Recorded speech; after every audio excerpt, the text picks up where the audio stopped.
one day I was singing in someone's office, and he was called that you're singing. You have an audition for your agent, who's your singing agent, or no, I think it was acting. I just had no idea what was going. I don't know where I was. I was probably having a nervous breakdown of some kind, and I have no idea what happened. But he said that I should an audition for Richard Rodgers' casting agent.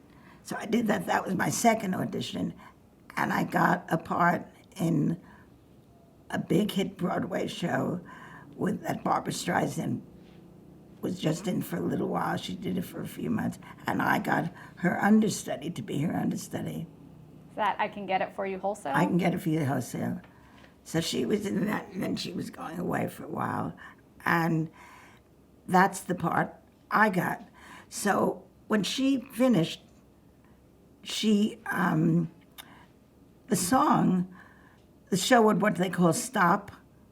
Like it would stop for everyone to applaud for her, like what felt like hours and hours to me of applause for her, like that.